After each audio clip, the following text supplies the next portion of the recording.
Emotional intelligence is not a skill you need when your life is perfect and when your relationships are firing on all cylinders. It is absolutely the skill set you need in those uncomfortable, inconvenient, and challenging moments of your lives. We have access to all of the words in the English language to use free of charge. But if we're not using our words mindfully, they can cost us a lot. Every experience, every interaction we have is literally happening in the streets of our lives every day. And what are we carrying in our emotional backpacks to ensure that we're not just surviving, but we're thriving? Hi, I'm Bob Mathers, and welcome to The Growth Mixtape, a podcast where I talk to the most interesting people you might not have come across yet. I find that these conversations give me new insights and perspectives about topics I didn't know existed. These conversations might not seem to have a lot in common at first, but just like songs and a mixtape, they create something memorable and emotional. Today we talk to Sylvia Baffour. Sylvia is a keynote speaker on emotional intelligence and has worked with 460 major corporations to help them better connect with their teams and customers. She was also voted one of the top 15 female inspirational speakers alongside Mel Robbins and Oprah. Now, Sylvia's journey was already pretty cool and inspiring, but it was a chance meeting with writer and activist Dr. Maja Angelou that launched a lifelong relationship that shaped her life. We dig into what emotional intelligence is and what leaders need to do better if they really care about the culture they're building. But probably my favorite takeaway is the power of curiosity. This conversation really stayed with me, one of my favorites so far. So please enjoy Sylvia Baffour. Okay, welcome, Sylvia Baffour. I can't tell you how excited I am for this conversation. I've been looking forward to it for a long time. Yeah, I'm very much excited to be with you, and hopefully your listeners will get something fun out of this. Before we get started, I just wanted to share a brief story about how we met. You and I had crossed paths at a bit of a conference. As often happens at the end of day one, a bunch of us went out to dinner and we ended up sitting across from one another at the end of one of these long tables. I don't know if you've ever this has happened to you, but over the course of the conversation, it came up that you were mentored by Dr. Maja Angelou for over a dozen years. You had mentioned, not in any sort of bragging way, I don't remember how it came up, about being listed on the top 15 of female inspirational speakers alongside people like Mel Robbins and Oprah. And during the course of the conversation, it slowly started to occur to me that you were kind of a big deal. You know, when names like Maja Angelou and Oprah come up, it tends to cut through the dinner chit chat. It's almost like the band stopped playing and everybody at this table starts turning towards you as you recount these stories of some of the things you've done. So that struck me. It also struck me as I reflected on that later that if I had known that, I might have been intimidated and afraid to actually sit across from you.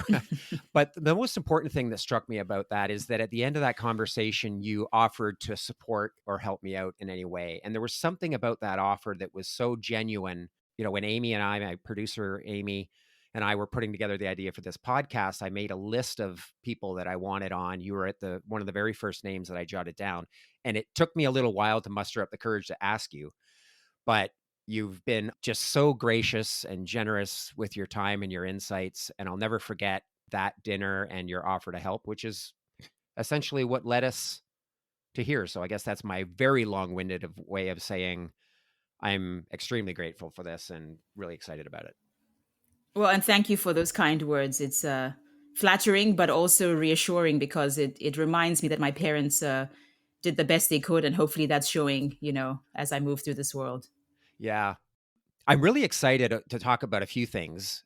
Certainly your work on emotional intelligence and leaders with big companies around the world. I'm really excited to dig into that. But I've got to ask about a bit of your journey first off. You were born in Ghana. You've lived in 8 countries. You speak 5 languages.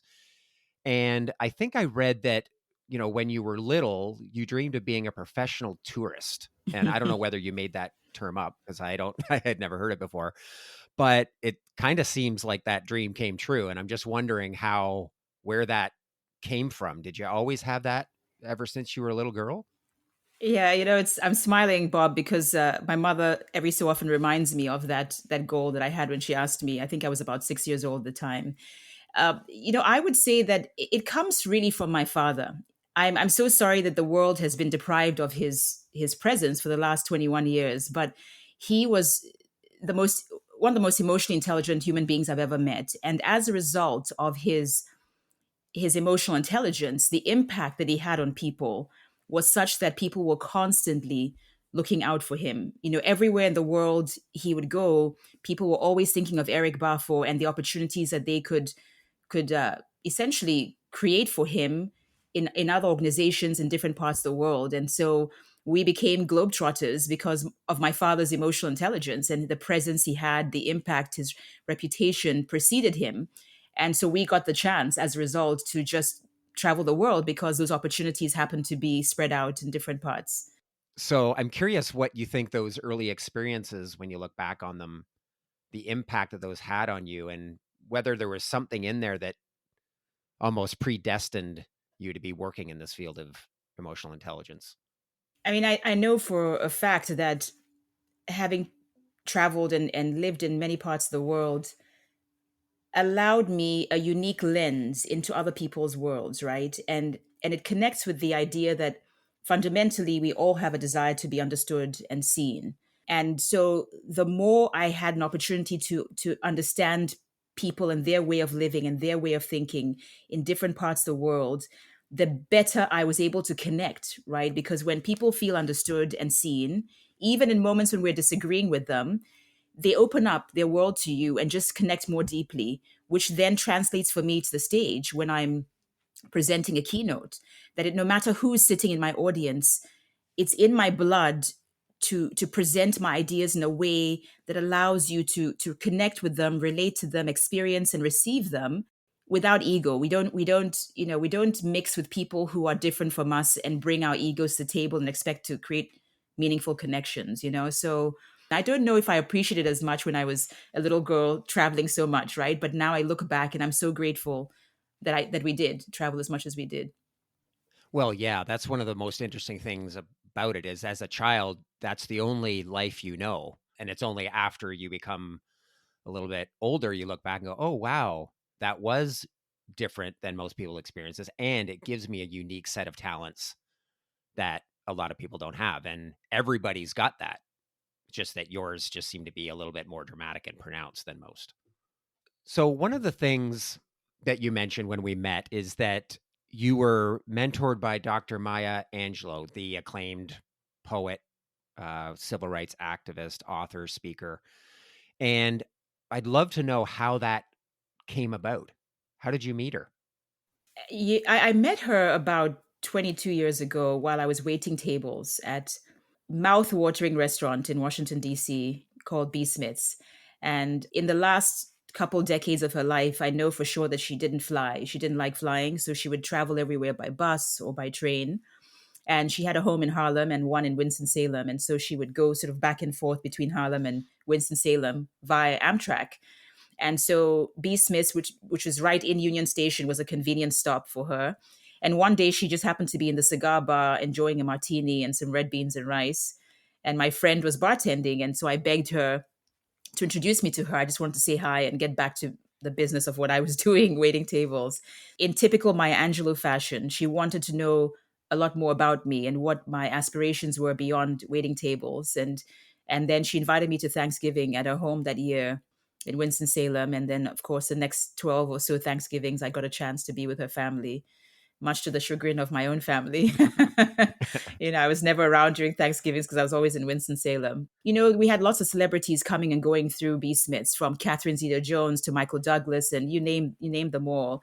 But Maya Angelou just had a distinct ability to see your humanity and make you feel seen. And it just speaks to who she was. Yeah, and she had this obsession with never wanting anybody to be elevated on a pedestal. So during Thanksgivings, it was remarkable to see how all the celebrities in the room, because she'd have a few of them, whether it was Spielberg or Quincy Jones the first year I went, or Oprah or some of the others, and she had a remarkable ability to make them all feel the same as us, the ordinary people. It's almost like they could, I use the word smell themselves, right? It's like you sit there and you are human, just like the next person who doesn't have the bank account and the fame that you have. Mm. And she just, yeah, she didn't have a tolerance for people elevating themselves above others, because she had this desire to ensure that the kids coming behind us had something to aspire to, and it wasn't just everybody is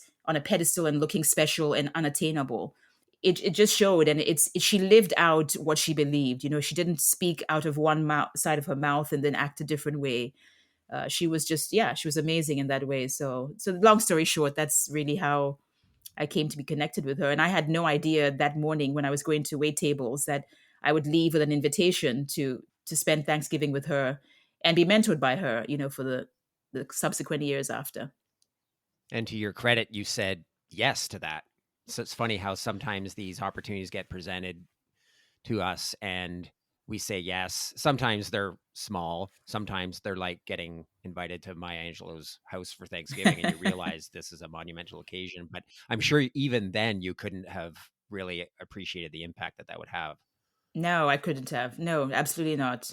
I still can't appreciate it. And it's, she's been gone, what, since 2014. Instead of lamenting, I think to myself, I'm at a point in my life where her and I would just have, like, you think about how she tried to help me for 12 years, but I was also, I often say, at the right place at the wrong time of my life, to really take full advantage of the connection we had. And I look back now with more clarity about my life and my path, and just how much more she would have added to that. But then I sit back in gratitude and say not many had the privilege of 12, 13 years, of time with her. So that's what I'm going to hang on to, and think, what would Maya Angelou do as I, I move forward in my life? For sure. So you've called her a mentor, and this is something I've spent a little bit of time too talking to other leaders about. What does that term mean to you? Because I imagine there are people in your life that call you a mentor. How has that experience with Maya Angelou kind of shaped the relationships that you have with people that you help along the way? That's an interesting question, because I also think often about the idea of mentorship. And for me, I see it as someone who believes in you oftentimes more than you believe in yourself, and somebody who is rooting for your Mm. rise and speaking your name in rooms that you're not in. And as a result of the mentorship I got from Maya Angelou, I actually had a chance to exercise this a few years ago when I came off stage and I was speaking to senior students. They were going to get ready to go to college, and there was an African contingent. So it's a room of like 180 international students who had convened in America for a 1 year course. And when I was done speaking, I could tell the Kenyan students, the Ghanaian students, all sort of gravitated towards me at the end. And two girls in particular, one from South Africa and one from Ghana, came up and had the courage to say, hey, would you mind being our mentor? And I told them how flattered I was by the request. And but I said to them, look, you're 18 years old at the moment. I'm pretty sure that you don't yet know how I can help you in your life. You aren't at a point where you have the clarity of how you can best leverage my guidance and mentorship. And so what I want you to do is hold on to my contact information. There will come a time in the next couple of years when you will know exactly how I can help you.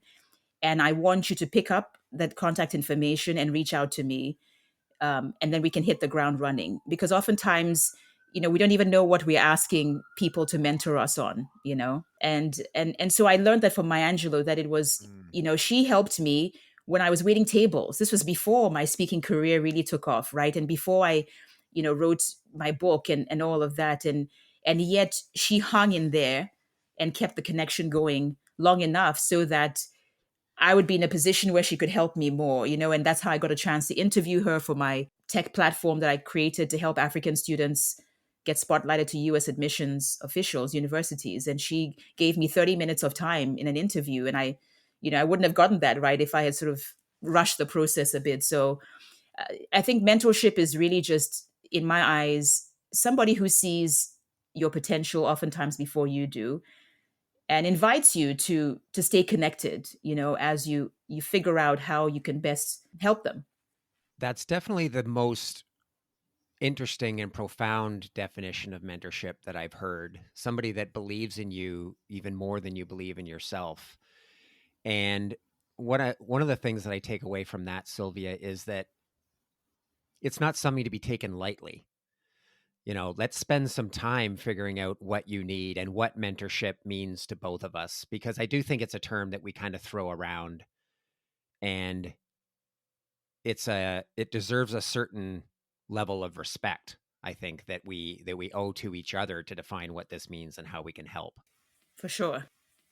So I'm really excited to dig into the emotional intelligence work you do, but before we do that, I was reacquainting myself with some content from Dr. Maya in preparation for this, and I've been talking to more and more people about their creative process. And she says, I had a big house, but she would have a hotel room and she would go there and she would rent it for as long as she was there. And that would be her place where she would go and write and create. And she never slept there. It was just kind of like her office. And then she would go back to her big house, and she never did any of that creative work in her own home. And I'm wondering, what is your creative process like? And has that changed over, the last 10 or 20 years, as long as you've been doing this? Uh, well, it certainly has changed as I've gotten a little wiser. But Bob, it's interesting that you share that story because I smile because I stayed at that hotel that she's. It was called the Brookstown Inn in Winston Salem, North Carolina, and I do remember that one day I was visiting her in Harlem, and she gave me, a couple of hours of her time to talk through and answer any questions I had. And one of the things I was asking her was about her writing process, and then she would say that she went to the Brookstown Inn and she would. They because they knew her, they take all the things off the walls, right? Any no distractions, paintings, carvings, everything comes out, and they leave her with a desk, a chair, lined piece of pad paper and a pen, and she would write and write and write. And once she interestingly said that she said, Miss Baffour, I and she always called me by my last name, interestingly enough, but she said I would sit there sometimes and write uninterrupted and nonstop for 8 hours continuously, writing, writing, writing, writing. At the end of my writing, I would look at everything I had written and realize that I could only keep one sentence. And that's when she said to me, easy reading is damn hard writing. Because we often don't understand what an author goes through to bring a work to life, right? But the more we enjoy it, the harder it probably was for them to create it. And so my writing process my creative process has evolved to the point where my best friend when I'm trying to be creative is curiosity, not judgment. Judgment for me becomes an enemy. Curiosity is the best friend that I have sitting beside me in the creative process. And I found, especially in writing my book 4 years ago, that it really helped me because I can be someone who self edits and I'm so critical and just, I interrupt my own creative process by being too judgmental.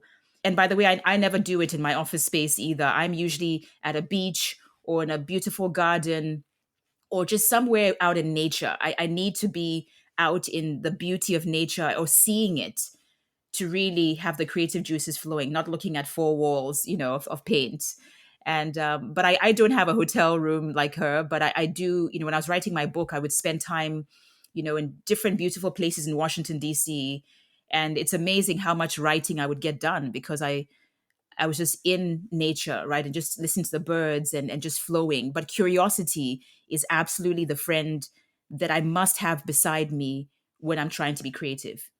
Judgment is the enemy that I leave. I literally just visually close a door and leave judgment outside until I'm done.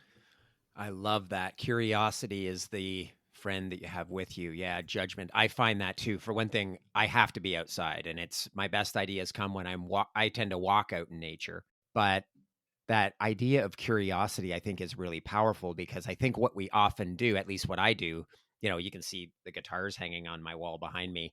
I've never written a song because I write one line and I'm like, oh, that sucks. That's terrible. I guess I'm just not a writer, right? And that what you're saying really resonates with me. I like that a lot. Yeah, and Bob, just thinking about your guitar that I'm seeing behind you, for instance, I think that maybe one of the helpful questions we could ask ourselves to really keep curiosity, that best friend beside us, is to say something like, I'm curious about what I can achieve in the next 10 minutes, just writing out some music. That just leads us one step at a time in front of the apprehension we might have or the perfectionism we may have. I think that's powerful. I'm going to try that, and I will send you a note in a few days and let you know how it's turned out. I'll send you an audio clip of what I come up with. There you go. And the point is to just do it, right? As opposed to doing it perfectly. So let's talk about emotional intelligence. I was reflecting on this and I was thinking to myself, when's the first time I heard the term emotional intelligence? It's probably been so long that I don't remember. But in all the conversations that I've had, I don't remember ever talking about what it is or what people mean by it. And I think words matter because I don't think we're always talking about it in the same way. So, what does it mean to you? So I have a very succinct way of defining it for myself. And it's just look, how aware are you of your own emotions at any given moment of the day? And how much do you care about the impact your emotions are having on you and the people around you? That's to me the most succinct definition of it. If I was being a little bit more long-winded in terms of how I share it with audiences, I would say that it's about recognizing and understanding your own emotions and the emotions of those around you, and then using that awareness to manage your decisions and interactions more effectively.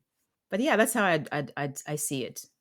Yeah, if I'm honest, I don't know whether I would consider myself to be an emotionally intelligent person or not. That probably takes some more reflection. But if I'm honest and I broke down your definition into those two things, how aware am I and how much do I care? The second one, I would say, yeah, I do care a lot, but it's really interesting. I'm not sure that I've ever, excuse me, I'm not sure I've ever thought about how being aware of my own emotions impacts that second part. Yeah, Jim Carrey, the comedian Jim Carrey, I think really said it wonderfully when he said the effect you have on others is the most valuable currency there is. And I think it speaks to, the effect you have on others is absolutely the most valuable currency, because if it's a good effect, you think about how your world opens up, what it invites into your space. What do you think the biggest misconception about emotional intelligence is? I would say the biggest misconception is that emotional intelligence is about being soft or being nice. I think that's huge, and it's the reason why we I have so much resistance initially when I'm going to do presentations, especially for engineers, right, or some of the really technically minded people. It's this, in fact, I was doing a presentation, a keynote 2 weeks ago for some engineers, and you could see in the very beginning, as they were introducing me, there was this energy of, look, we've been excelling at what we do for 20, 30 years. So we don't need to learn emotional intelligence. And I think it's because of this notion that it's about being soft and about being nice. And I say that emotional intelligence is not a skill you need when your life is perfect and when your relationships are firing on all cylinders. It is absolutely the skill set you need in those uncomfortable, inconvenient, and challenging moments of your lives, right? You don't need empathy when you're surrounded by a bunch of people who see the world the way you do. You need empathy for the person you can't understand or the person you don't agree with, and yet you still want to leave them with their humanity, and agree to disagree, so to speak. So that to me is the most harmful misconception about it. It's not about being nice, because emotional intelligence is actually what helps us have those difficult conversations and do them in a way that gives us the best chance of the best outcome. It's, as you said, Bob, words matter. And I often say that we have access to all of the words in the English language to use free of charge. But if we're not using our words mindfully, they can cost us a lot. And emotional intelligence is the skill set that allows us to choose words that are mindful enough to help us get to our ultimate goals, which at the end of the day is what we're all doing as we interact with people. So it's not about being soft. It's about having the difficult conversation, but doing it in a way that makes you effective, that doesn't put someone on the defensive.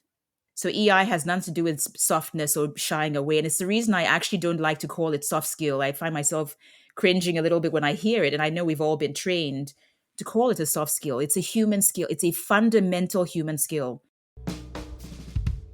Hey, it's Bob, and I'm taking the Growth Mixtape on the road in a series of keynote speeches inspired by the stories of my amazing guests. At their core, these signature talks are about how to get you and your teams off autopilot and stop settling for small incremental improvements. This isn't going to come from spewing business advice. My podcast is full of people that have done incredible things, and every one of them struggles with self doubt, imposter syndrome, and the crippling fear of judgment that holds so many of us back. They've also found ways through it by rediscovering their creativity, their curiosity, and the confidence to do scary things. Imagine the power of bringing these vulnerable stories to life, live and on stage, to help you and your teams hit your targets, find your voice, and be the rock stars you are. Book me for your next event at bobmathers.ca. Now back to the show. If there were one or two things that you coach people on to move the needle on emotional intelligence, what do you tell them? I mean, maybe that's a ridiculous question. I'm sure it varies on by a number of different things, but what are some of those foundational things that you think most leaders need to get better at? I think, for one, leaders need to get better at emotional regulation on a fundamental level, because leaders are human beings, right? And we all have emotional triggers, and yet so few of us are intentional or intentionally aware of how we behave in those moments that we're triggered. And as a leader, if you aren't emotionally regulating, you are toxifying, if that's a word. You're polluting your team, your culture, and that's a big problem. So, and I often talk about, I have this EI strategy that I call shifting phrases, which are generic phrases that help us buy a few seconds of time to calm down when we're emotionally charged, so that we can bring our best selves to the next moment. So emotional regulation is a big one, but the second one for leaders has to be empathy. Can I be in conversation with you in a way that allows you to feel seen and valued and heard, even if I have to disagree with you or make a hard decision? That's what affects so many work cultures, is leaders' inability to allow the people to feel seen and valued, and that sense of belonging. And that takes empathy, and that is a skill. It's so hard to empathize with people when you're not agreeing with them or when you don't understand them, and yet it's so necessary. Those are the moments in which we have to rise to the occasion and tap into our empathy skills with the words we use, our body language, and our listening. Are we listening more than we speak? And as we listen, are we listening with curiosity or with judgment, and just sort of waiting our turn to talk? There's a lot of wisdom in that. I was sort of reflecting as you're mentioning that around triggers. What are the triggers that you had through this work that you've done that you need to be more aware of? I would say that maybe one that comes to mind is feeling criticized, right? I think it's an emotional trigger that most of us can connect with. Mm. It's not a good feeling to be criticized. And so I imagine that as I was getting deep into this work, that I would write posts or write an article that someone might not agree with in terms of my perspective, because I have a non-clinical approach to my emotional intelligence work. And so a trigger for me, is feeling criticized. And yet, one of the things I talk about with these shifting phrases is that when we are triggered emotionally, we always default to negative self talk without even knowing it. And so the shifting phrase is really the positive self talk that is designed to replace the negative. So instead of me, in a moment where I feel criticized, saying things like, oh, they don't know what the heck they're talking about, which is what I might feel like saying, and what I probably say to myself in my head, I now pause and adopt a shifting phrase like, is it possible they're seeing things from a different perspective? Right. And all of a sudden, that emotional trigger isn't pushing me to do something irrational. And I often talk about the fact that I believe that our emotional triggers will always be with us. That's the bad news. But the good news is that the way we manage and are impacted by those triggers is what can improve and change over time. So feeling criticized no longer pulls me into the zone of imposter syndrome and down some dark path, right? Because I'm using shifting phrases to center myself and open up curiosity, assume positive intent. And then we make room for others, right? That's how it happens. Man, that is so interesting. As you were talking about that, I think I've got that same trigger of being defensive, and you mentioned imposter syndrome, and that emotional regulation and empathy and listening just occurs to me that when somebody says something in a conversation and I feel that, I'm automatically not listening. right? Because I'm automatically thinking in my head, I get defensive. And as you mentioned, so they are so connected, and you've got to be able to either turn that conversation in your head around, or park it or distance yourself to stay present in the conversation, to actually make space and be present like you want to be. It totally does. And that's why, to me, shifting phrases are so important. And the reason I use the term shifting phrase, because I think about how it shifts your energy, your mindset in those few seconds. And I, on stage, I often, and I apologize to him in advance, Will Smith, but I often use him as an example to say that, that fateful slap that was heard around the world at the Oscars a couple of years ago, a shifting phrase could really have helped him, because no matter what triggered him in that moment, if instead of saying, just believing that that was meant to offend him and his wife, or whatever the case might be, if he had adopted a shifting phrase like, hey, is it possible Chris did not mean to offend my wife, right? That wouldn't have created a situation where he's storming 11 steps to stage to slap Chris Rock. He could have said, is it possible this is all part of a skit? And I guarantee those sorts of questions do not then invite the most violent reactions within us. It just doesn't, because we're assuming positive intent until we know more. And when he knows more, he might pull him backstage and have a civil conversation with him, right? And so, like I said, this is all the stuff we need to be doing that's happening when we're uncomfortable and we're challenged, right? Emotional intelligence is a skill we can throw out when we're perfect, which is never. Yeah, and if Will Smith is anything like me, somebody cuts me off in traffic and I give them the finger. Fortunately, it doesn't happen nearly as much anymore, but I don't know whether that's because I've matured or whether I just don't drive as much, because I work from home all the time. But it just happens. Like it's hardwired, subconscious. It happens so fast, and immediately right after, I feel like the biggest asshole in the world. Like, oh my God, what is wrong with me? I'm a grown man giving some teenager a finger because he, cut me off. And it's just so, it always strikes me, as you mentioned it, how the triggers automatically create something negative. It's always really interesting to me that what comes naturally is imposter syndrome and comparison and anxiety. Like, if we take our hands off the wheel, that's where we end up. It just seems ass backwards that all this stuff that we aspire to do and we really associate with being a better person, it takes work. I don't think my parents ever thought about that. I didn't realize being an adult took all this work and thought.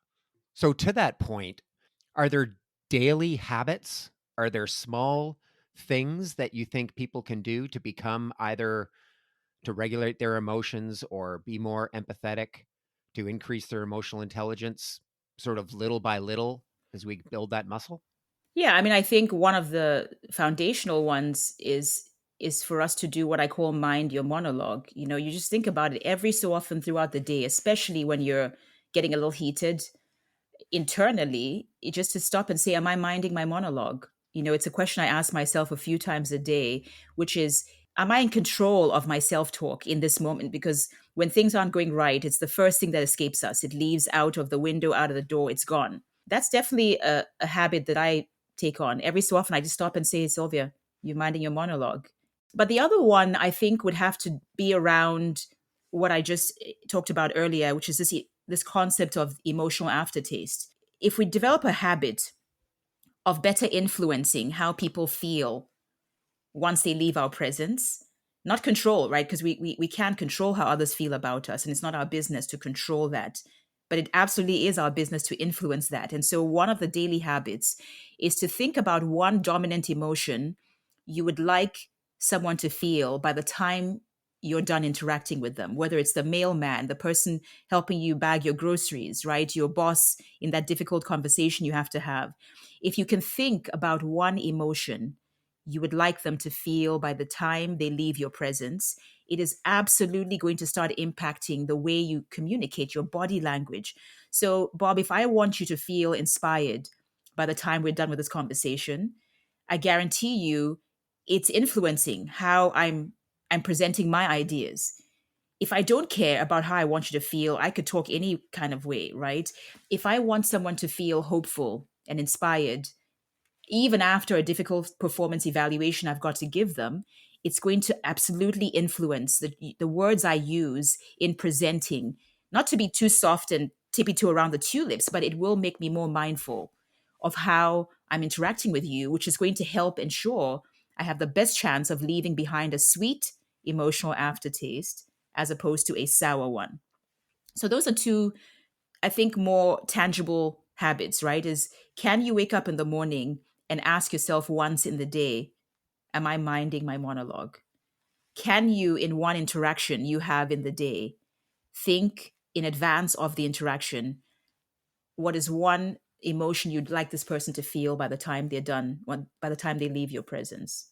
And I think someone who's doing even those two things on a daily basis is going to be experienced in a way that, I often tease that, are you someone, do people crave your presence or do they crave your absence? And if you are minding your monologue and if you are influencing them, you care about the emotional aftertaste you leave behind, then you're somebody that people probably crave to be around, which is what we all want. All want people to be drawn to us, not repelled. At least that's what I hope. I love that a lot. The other thing you mentioned too, as you're sharing that, is like a lot of people, I spend, I'm probably in, on average, 5 or 6 Zoom meetings a day. And I wonder what difference it would make if I just took, instead of jumping from call to call like I sometimes do, spending a couple of minutes before every call, just giving more thought to how I want that person to feel at the end of that conversation, setting that intention and seeing how that changes just the tone and the language that I use. That is something I'm going to try. I love that idea. That makes me happy to hear. That great thing about having a podcast is, see, now that I've said it, I kind of have to do it. It's not just something that I tell myself or write down on this piece of paper Exactly. that nobody's going to know if I do or not.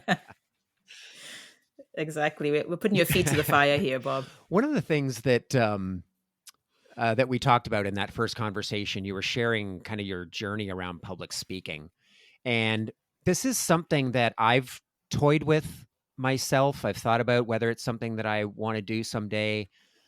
And you were talking about how long you'd been doing it. I'd love to hear, what advice do you have for people that are thinking about doing this maybe someday? I think looking back at the 19 years or so that I've been doing this, the most important advice I would give people is understand why you're doing it, because you may have heard this term before, the privilege of the platform. Think about the opportunity you have, the rare opportunity to be in front of an audience and have them shut up for 30 to 40 to 60 minutes and listen to you. That is a privilege. Not many of us get that kind of mass airtime, from people we don't even know. It is absolutely a privilege, and so you have to understand why you're up there in the first place. It's a fine line, the business I'm in, because we can have a lot of egos. Look at me, I'm up on stage sharing my story. And so one of the things I say is, even as you're developing your content to go and deliver it in front of 2 people or 100 people or 1,000 people, as you're developing that content, every 4 to 5 sentences, stop and ask yourself the question, why should they care?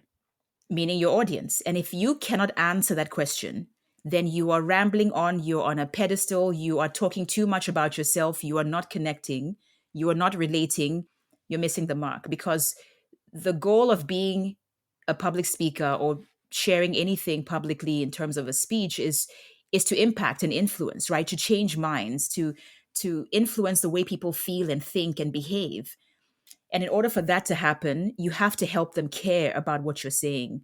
So understand why you're doing what you do. Is it for good intentions, or is it just so you can share your glamour story of overcoming? Because we all have stories of overcoming.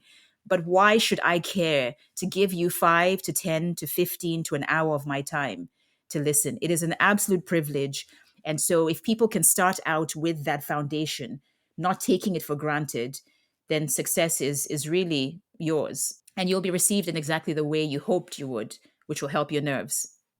And I think you said one time, any speaking you do outside your house is public speaking. I probably butchered that saying. You probably said it much better than I did. But it's interesting. If I apply that definition.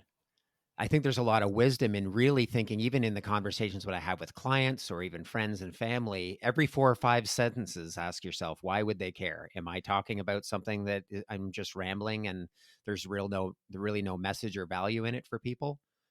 I think that that would be really helpful for me to think about. I mean, you think about the most electrifying speech you heard, a TEDx talk or whatever, and I bet you if you go back and think through it, every so often, that person makes you care. You personally.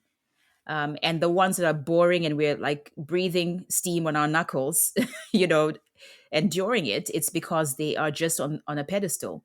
And not maliciously. I'm not saying it's always, ill intentioned, but we need to care. You don't, it's not every day you get people keeping quiet and listening to you for X number of minutes. And so challenging ourselves is to keep answering that question will ensure that we are being as effective as we can as presenters.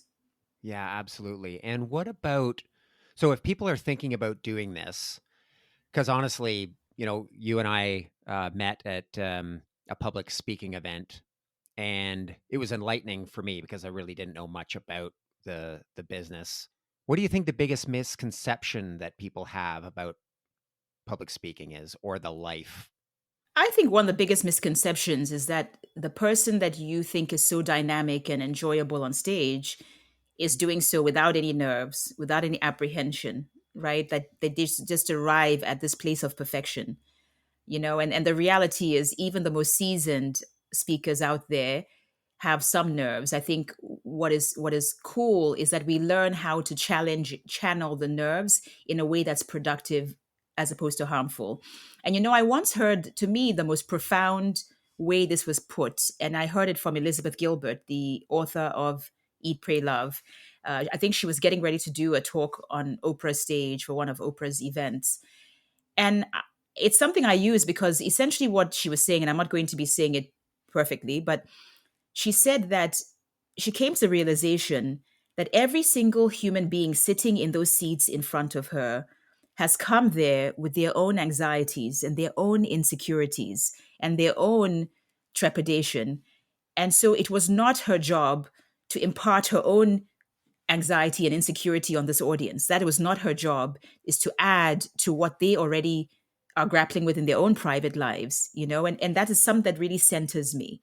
When I think about it, everybody sitting in my audience has their own anxieties and insecurities. What they do not need from me investing their time is to have me add to that with my own, and so it allows me to focus on the matter at hand. The people in the seats in front of you want you to do well because selfishly, it allows them to have a good time. Mhm. No one is there waiting for you to fail. And that is so much of what's behind our nervousness. What if I look bad, make a fool of myself?